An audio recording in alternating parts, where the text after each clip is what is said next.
kwa mwaka China wanatumia bilioni $10 kufanya utafiti, India wanatumia bilioni 6 kufanya utafiti. Kwa hiyo sisi kufanikiwa sekta ya kilimo lazima tuongeze utafiti.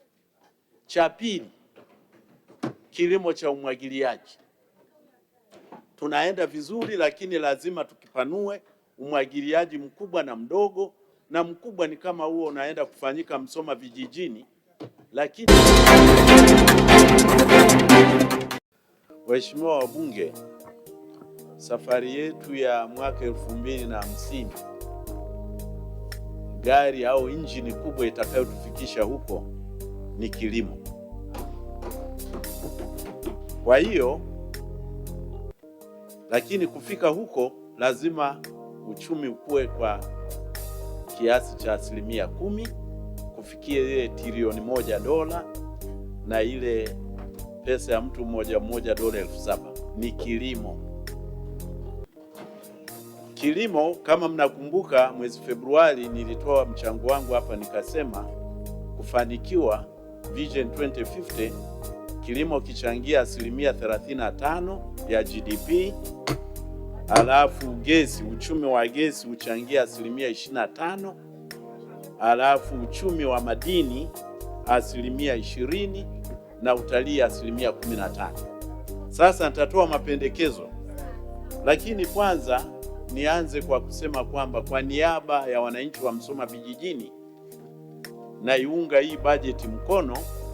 Kwanza, wizara inafanya vizuri na viongozi wa wizara mnafanya vizuri, na isitoshe tarehe 9 mwezi ujao tunaenda kumkabidhi mkandarasi mradi mkubwa ambao ulianzishwa na Mwalimu Nyerere mwaka 74. Tumekaa miaka 52 years. Mradi umesimama. Shukurani za kipekee sana apelekewe Mheshimiwa Rais kwa sababu amefufua kitu ambacho kilikuwa kimesimama toka 74 mpaka leo hii. Sasa waheshimiwa wabunge, mafanikio ya kilimo ni lazima tuwe tunayatathmini kama kweli tunaenda vizuri. Na tathmini ya kwanza kabisa ni mfumuko wa bei. Mfumuko wa bei, mchango mkubwa ni bei ya chakula sokoni. Mataifa yenye uchumi mkubwa, mfumuko wa bei ukifika 2% wanalalamika sana. Uchumi mdogo unaoendelea kama wa Tanzania haupaswi kupata mfumuko wa bei zaidi ya 5% kwa mwaka, na sisi tunafanya vizuri, tuko chini ya 3.5%. Kwa hiyo pongezi kubwa sana Wizara ya Kilimo kwa sababu mmeweza kudhibiti mfumuko wa bei kwa kuhakikisha chakula kipo kingi cha kutosha. Kingine, kipimo cha mafanikio ya kilimo chetu ni food security. Tuna akiba ya chakula. NRFA inafanya vizuri, kwa hiyo inamaanisha wizara inafanya vizuri na serikali inafanya vizuri. Tathmini nyingine ni sera tulizojiwekea. Zipo za hapa nchini. Mimi nachukua za hizi kubwa kidogo. Ya kwanza ya AU mwaka 2003, Julai 2003, kuonana Maputo, wakakubaliana kwamba nchi za Kiafrika kwa kila mwaka angalau tutumie sio chini ya 10% ya bajeti ya taifa iende kwenye kilimo. Sasa bajeti aliyosoma Mheshimiwa Waziri ni trilioni 1.1 na ya mwaka jana ilikuwa trilioni 1.2. Sasa Burai, chukua bajeti hii tuliyosomewa na bajeti, je, tumefika 10%?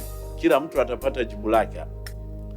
Sera ya pili vile ya AU 2014, Malabo Declaration, Equatorial Guinea.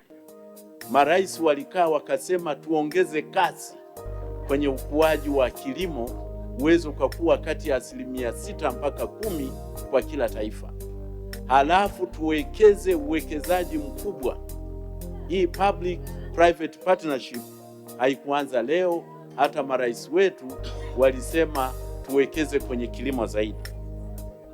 Kigezo kingine ambacho ni muhimu cha UN SDGs, Sustainable Development Goals, goal namba 2 inasema zero hunger by the year 2030, yaani dunia nzima ikifika mwaka 2030 pasiwe na njaa. Lakini tathmini imefanyika, dunia haijafanikiwa, kwa sababu mwaka jana karibu 23% ya wakazi wa duniani hapa walikuwa na misuko mikubwa sana ya upatikanaji wa chakula, ambayo imeongezeka kutoka 13% mwaka 2013. Kingine ni kwamba mwaka jana vijana watoto milioni 35.5 walikuwa na utapiamlo. Kwa hiyo hatujafanya vizuri. Haya yote ninayaweka, mwenyekiti, unilindie muda wangu, kwa sababu nakuja kutoa mapendekezo. Kwa nini ninaweka nguvu, tuweke nguvu kwenye kilimo cha mazao ya chakula, ndiko nakoelekea huko. Kwa hiyo binadamu, yani tuna mataifa yote duniani, ni taifa moja tu ambalo haliagizi chakula, linajitegemea. Binadamu anahitaji virutubisho 7 nutrients, virutubisho 7 kila binadamu, na nchi pekee ambayo haiagizi, hii ni ripoti imetoka mwaka huu, ni nchi ya Guyana, iko Latin America, kaskazini mwa Brazil. Guyana ndiko ilikuwa kwao Profesa Walter Rodney, kwa wale waliosoma kitabu chake. Hiyo tu ndio haiagizi chakula. Kwa hiyo inamaanisha hata mataifa makubwa yote yanahitaji kuagiza chakula. Kwa hiyo mapendekezo yangu sasa, uchumi kufikia tulioupanga 2050 na sekta ya kilimo kuchangia 35%. Cha kwanza, tuongeze utafiti mkubwa sana kwenye mbegu, seed research, na utafiti mkubwa kwa kilimo kwa ujumla. Na kama ambavyo huwa nawatolea mfano wa India na China, kwa mwaka China wanatumia bilioni $10 kufanya utafiti, India wanatumia bilioni 6 kufanya utafiti. Kwa hiyo sisi kufanikiwa sekta ya kilimo lazima tuongeze utafiti. Cha pili, kilimo cha umwagiliaji. Tunaenda vizuri, lakini lazima tukipanue umwagiliaji mkubwa na mdogo, na mkubwa ni kama huo unaenda kufanyika Msoma vijijini, lakini hapo sikia umwagiliaji mkubwa. Lile bwawa langu la Bugwema, umwagiliaji wa Bugwema tunaoenda kumkabidhi mkandarasi tarehe 9 mwezi ujao, gharama yake ni bilioni 48 bilioni. Kwa hiyo tukiwa na schemes kama hizo 10, karibu ni bilioni 500. Waheshimiwa, na waeleza bajeti tu tunayoisoma hapa haiwezi kufanya mapinduzi makubwa ya kilimo cha umwagiliaji, haiwezi. Kwa hiyo badala yake ni kama wabunge wengine nimewasikia jana wanaongea, lazima tutafute fedha za pembeni. Lakini mataifa yote, hata waliofanya kazi kwenye mashirika makubwa, wanajua kuna kitu kinaitwa extra budgetary funds. Extra budgetary funds haziji kusomwa humu, lakini zinatafutwa kwa kazi mahususi, na huko ndiko tuelekeze kwenye kilimo. Na mfano ni kwamba ngano, ukilima kwa kutegemea mvua ya kawaida unavuta tani 1 kwa ekari 1, lakini ikiwa ya kumwagilia ni kati ya tani 3 mpaka 5 kwa ekari 1. Na nchi inayofanya vizuri sana kwa ngano Afrika sasa hivi ni Ethiopia, kwa sababu ya umwagiliaji mkubwa kweli kweli. Pendekezo la 3, Tanzania lazima tuwe na viwanda vya zana za kilimo. Kilimo cha mkono cha jembe hakiwezi kutekeleza Vision 2050, haiwezekani. Hata cha mkokoteni lazima tuingie, na karibia kumalizia hapo, bado ya kwanza hiyo. John, ya kwanza ngapi? Ya kwanza. Asante. Nina time keeper hapa, ya kwanza. Kwa hiyo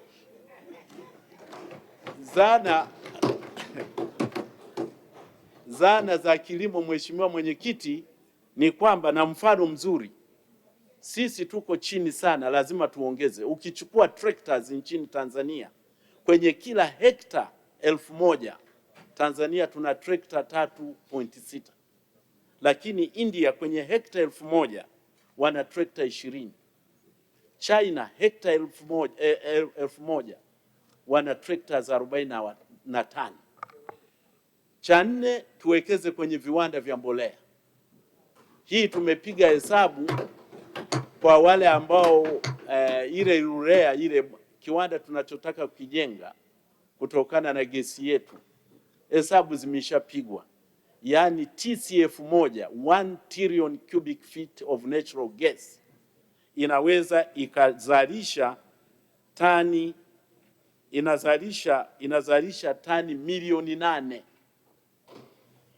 za urea, tani 28 milioni za urea.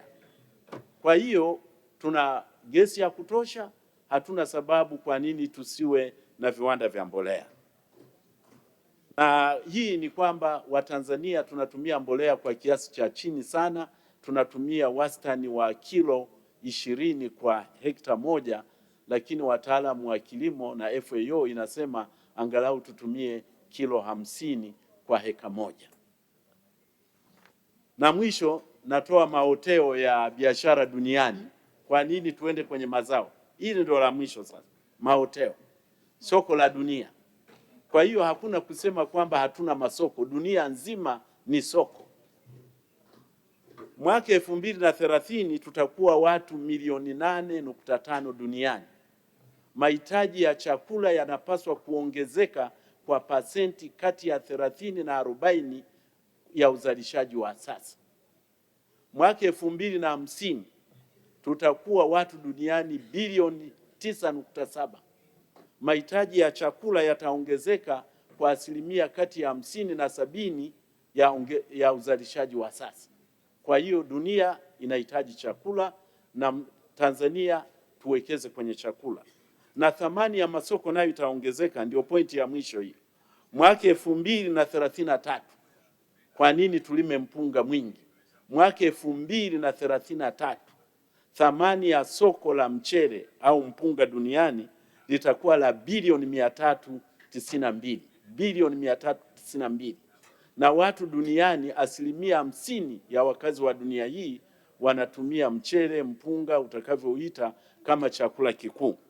Na mwaka 2033 soko la ngano duniani litakuwa la bilioni 270, na watu, asilimia 40 ya wakazi wa dunia hii wanatumia ngano kama chakula kikuu.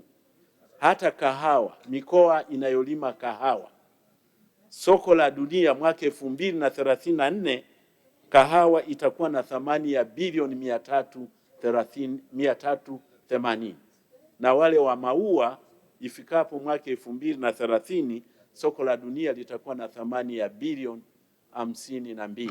Kwa hiyo nadhani, waheshimiwa wabunge, nimeweza kuwashawishi kwa nini tujikite sana kwenye kilimo cha chakula kwa ajili yetu na kwa ajili ya dunia. Asante mwenyekiti.